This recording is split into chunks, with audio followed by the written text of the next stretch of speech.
निर्णय राज्य शासनाने UDCPR मध्ये घेतलेले आहेत. UDCPR हा वारंवार अमेंड होत गेला आणि FSIचे दरवाजे हे जास्तीत जास्त खोलायला लागले.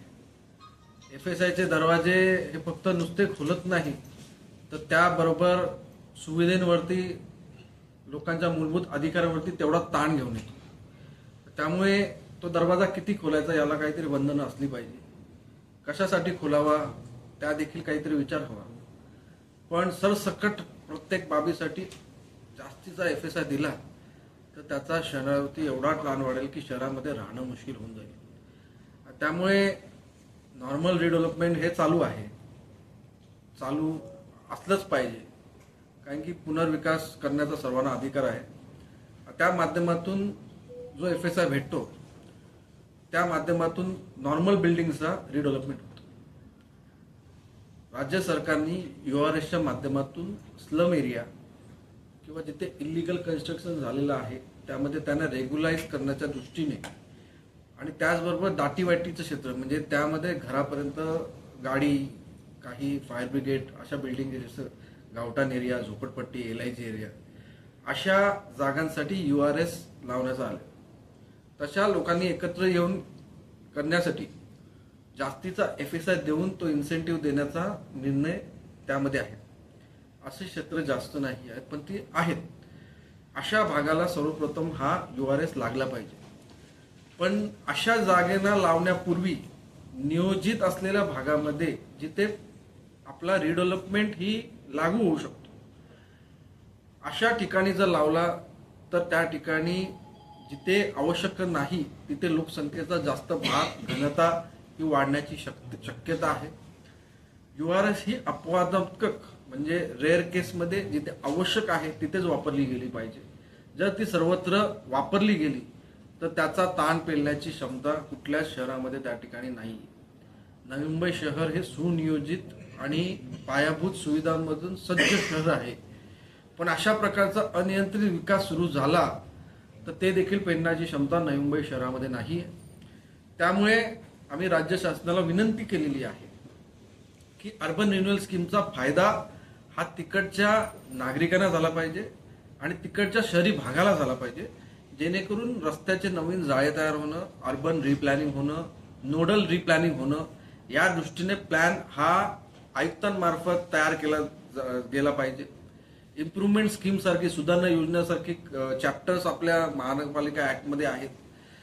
अशा प्रकारे सोसायटीकडून जर प्रस्ताव आले तर तो फक्त लाभ सोसायटीमध्येच राहून जाईल, पण तो लाभ सोसायटीला भेटण्याच्या ऐवजी त्या विकासकाला त्याचा जास्त लाभ त्या ठिकाणी जातोय अशा प्रकारचं निदर्शनास आलेलं आहे. त्यामुळे अशा प्रकारे लोकांचं घरांची पुनर्निर्माण व्हावे ही भावना आहेच आणि त्यासाठी मोठी घरं भेटावी यासाठी वेगळी एखादी योजना आणावी अशा प्रकारचं आम्ही सांगितलेलं आहे.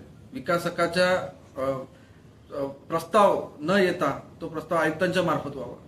स्वयं पुनर्विकास किंवा अशा बिल्डिंगसाठी वेगळी योजना आणून जर जास्त क्लस्टरमध्ये बिल्डिंग एकत्र येत असतील तर त्यांना अफाट FSI नाही तर आवश्यक तो FSI वाढवून देण्याची तरतूद त्या ठिकाणी करावी, जेणेकरून शहराच्या नियोजनाचा, शहराचा सुविधेचा गणित आहे ते बिघडणार नाही आणि भावी पिढींना, आपल्या भविष्याला त्या ठिकाणी सुनियोजिततेच्या वाटचालामध्ये काही अडथळा येणार नाही. सिम्प्लेक्स बाबत जे मुद्दा उपस्थित केला जाते, आखाड्यांनी जी तिथे राहतात त्यांची गरज आणि अशा परिस्थितीत त्यांना जर मिळते चांगली योजना तर त्याचा लाभ काय घेऊ नये असं त्यांचं म्हणणं. आणि आपण त्या विरोधात आहात असा नेगेटिव्ह समोर येतो.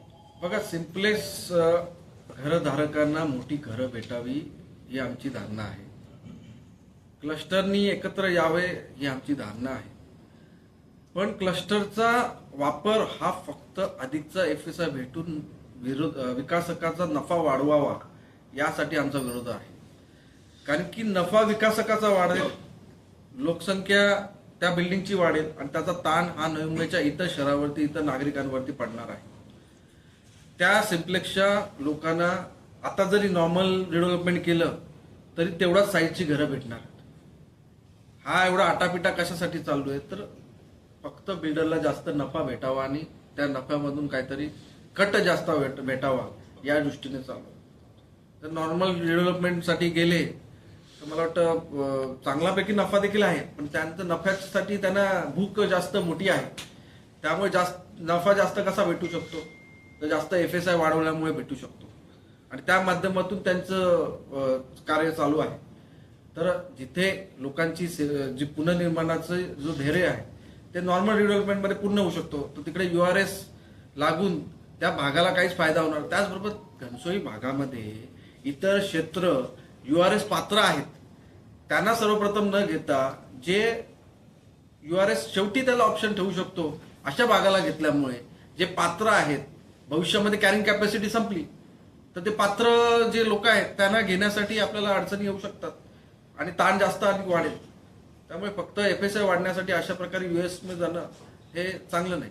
असे कोणते सेक्टर आहेत, कोणते विभाग आहेत जिथे ही योजना राबवली जाऊ शकते घनसोलीच्या भागात? मी आयुक्त महोदयांना विचारलेलं आहे की आपण याचा अभ्यास केला आहे का, की घनसोली भागामध्ये घनसोली गाव असो, इतर कुठलं क्षेत्र जे दाटीवाटीचं आहे जिथे URS लागू शकतं, किंवा आता जे सिडकोने प्लॉट विकल्यात तिथे देखील 4 FSI लागू झालेले आहे, तर त्या नोडची कॅरिंग कॅपॅसिटी किती?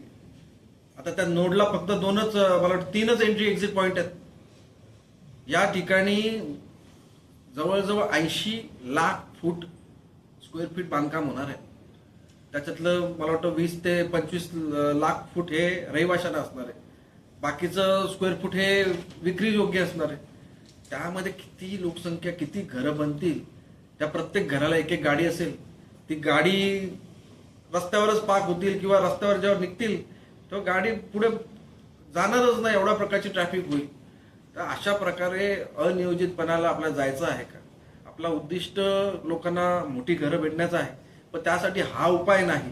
आणि या दृष्टीने आपण URSच्या ऐवजी मोठी घरं भेटायला दुसरी योजना त्या ठिकाणी आणावी अशी विनंती केली. स्थगिती कारवाई